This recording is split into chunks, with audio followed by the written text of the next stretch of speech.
Hello, today we are discussing the differences between distance and displacement. So to begin with, a little refresher. Let's divide between distance and displacement. So distance, what we know is that it is a scalar quantity.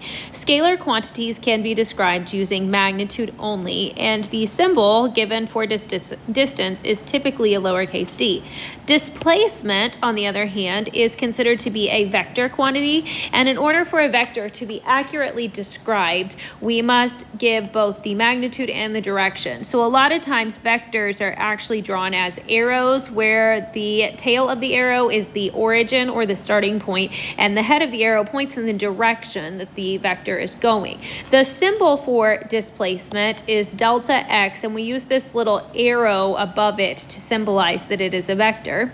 And you can calculate the displacement by taking the final position minus the initial position. All right, so in class today, we did an example where we had a number line, and I said to pick an origin somewhere. Let's pick that spot, and let's call that our initial spot. I said that the person was supposed to move 3 spots to the left. So I'm going to go 1, 2, 3. 3 spots to the left. But then that person turns around and moves 2 spots to the right. From there, the person moves 4 spots to the left. We're not done yet though, because the person then turns around and moves 1 spot to the right.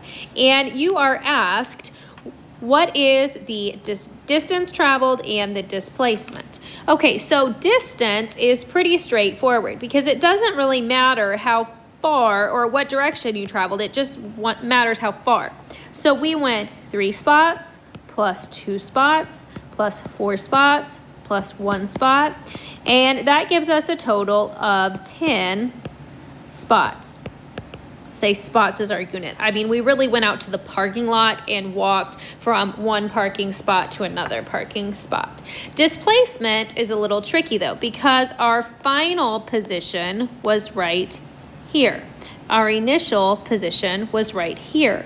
And we said that displacement is x final minus x initial, where you finish in relation to where you start. So if I calculate here, I am 1, 2, 3, 4 spots away. So 4 spots.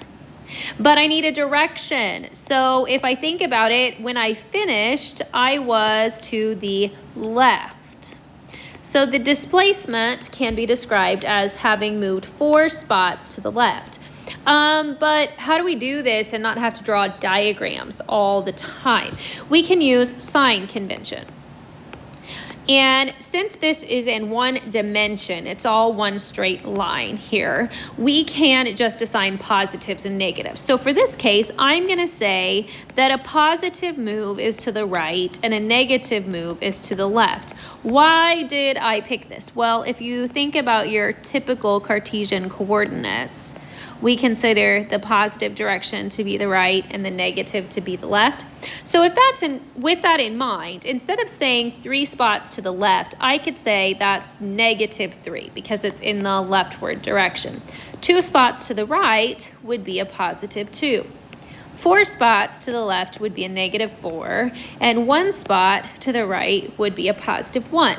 Displacement can also be thought of as a vector sum. So if I were to add up all of these numbers as vectors, because how do I do that as vectors? I take into account the signs. So if I take -3 plus 2, plus a -4 plus 1, that would give me -3 plus 2 is a -1. -1 plus a -4 is the same thing as -5, plus 1 more would give me -4. So that says that delta x, or the displacement, is -4. Well, let's think about, what does this negative sign mean? Negative sign means to the left. So displacement here is 4 spots to the left. Hey, what did we come up with using our picture method? 4 spots to the left. So as long as you assign the signs appropriately, you can just add up all of your vectors.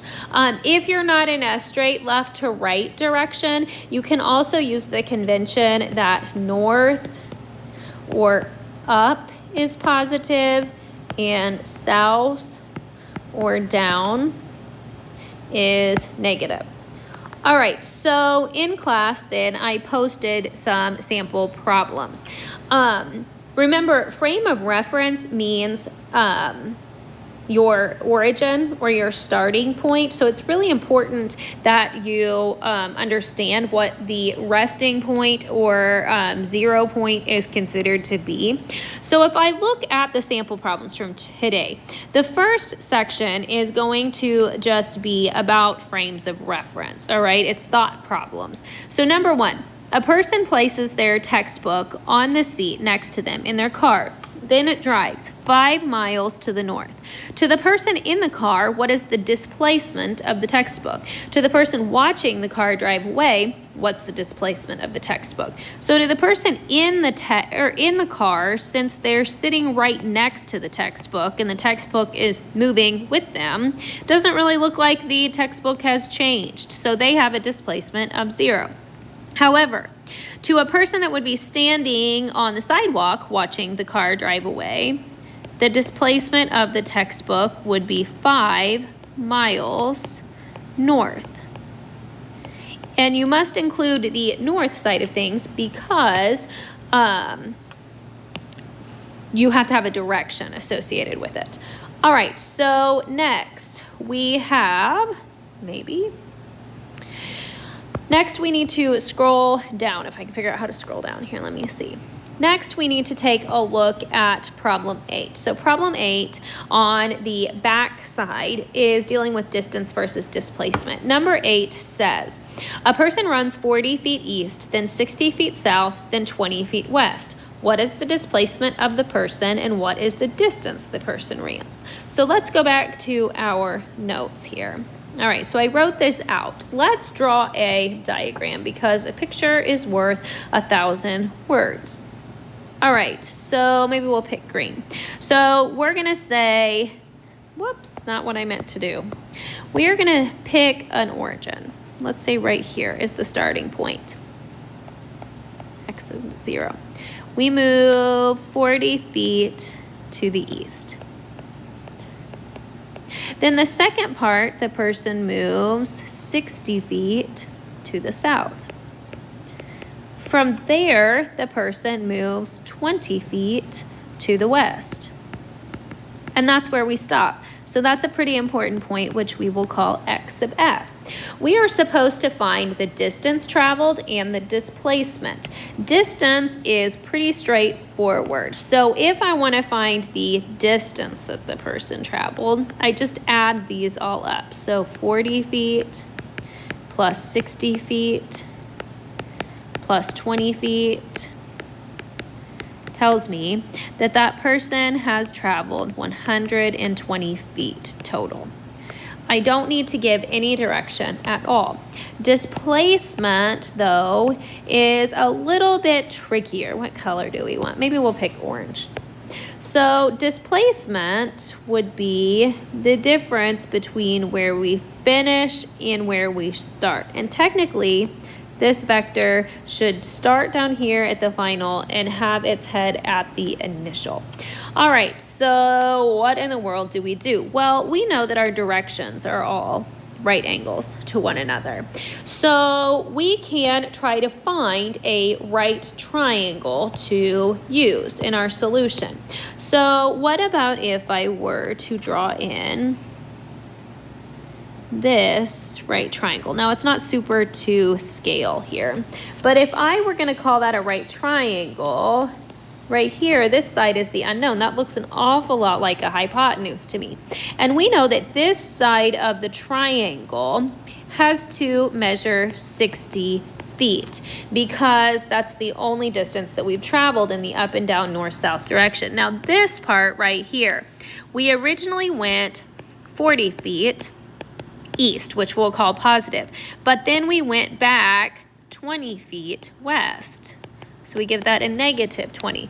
40 plus a negative 20 gives me 20 feet. So that means that this side of our triangle is 20 feet in total. So I now have a right triangle that I am trying to solve the hypotenuse for. I know that this side's 20, this side is 60, and I need the hypotenuse. So according to the Pythagorean theorem, x is going to be equal to the square root of the sides squared. So 20 feet squared plus 60 feet squared, square root. I have that when you do this calculation, you should get about 63.2 feet. Now we need a direction, and I think I might have misspoke here actually. So let's actually think about it this way. We're looking at where you finish in relation to where you started. So if we start up here, we finish down here, we have ended up to the southeast of our origin. So our displacement is 63.2 feet southeast. So what that means is if you would have started at this origin point and walked 63.2 feet to the southeast, you would finish at the same point. Now I could get more technical and use some trigonometry and SOHCAHTOA to find that theta. We'll do that later, but for now, the general cardinal directions are pretty sufficient. All right, I do want to give one other tip because sometimes your triangles are not quite as straightforward. So as you read on through problems 9, 10, and 11 on the distance versus displacement, I want to throw out a little tip for you. Let me get a new color here. So let's say you end up with a triangle or a placement that's something like this. This is your x initial, this is your x final, and you're trying to find that right there. Some people will look at it like, here's a triangle, here's a triangle. Sorry, that's super sloppy, but that gets kind of complicated. What I want to show you is think outside the box. This might be your unknown, but isn't there a larger triangle right here where this side is the same thing as that distance? And to find this side of the triangle, you could add this piece plus this piece, and then you can find your hypotenuse because here's a right angle. So think outside of the box.